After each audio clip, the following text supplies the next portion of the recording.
I want to head to Phoenix, though, because you know I always love when we can play one of our shows within the show. Yes! Oh, no. The Sons of Anarchy. This was one of my favorite TV shows ever.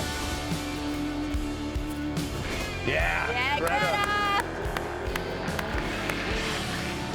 Some updating news. The Phoenix City Council approved a $230 million renovation plan for their downtown arena that will keep the Suns in the city until at least 2037, with an option to extend to 2042. The agreement will require the city, that means the people who live there, to pay $150 million. Wow. The Suns pay the remaining $80 million. They'll build a new practice facility in Phoenix. I will only say what I say every time one of these stories cross: public money should not go to fund billionaire welfare. I'm sorry, it doesn't just apply to the NBA, it applies to the NFL, it applies to the NHL. The economic impact of a specific arena in the downtown area has not been shown to buoy the city. It is great for a city to have teams, but owners should not be able to threaten moving those teams from place to place based on who's going to give them money. Nobody should give them public money, and then they can just stay where their fans want them. It's just organized theft. That's all it is. It's political theft. That's all. Thank you. I'll tell you who's not going to be happy. Greta. But this is our producer Danny tweeted last night. Greta, how Greta? It's not Greta's fault. She could have put herself. Thank you.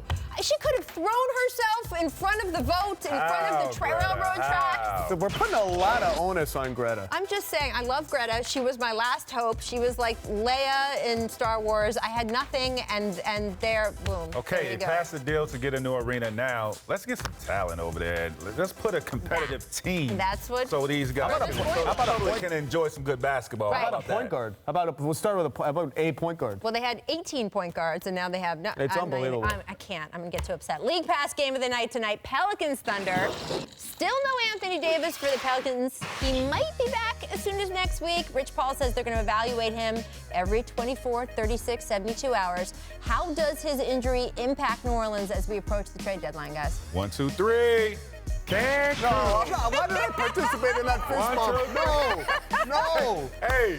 It does not impact them at all. No impact at all. It's a short-term absence. I don't think it changes they're all in to try to make the playoffs. They're all in to try and keep Anthony happy. I don't think this changes anything. They're way behind right now. I agree. They have to try. You got to make a splash. They have to try. They have to try. What message are you sending Anthony Davis if you stop trying this season? Well, they better make a splash. But they're going to try. Better. That message better be very loud. Yes. And flashy.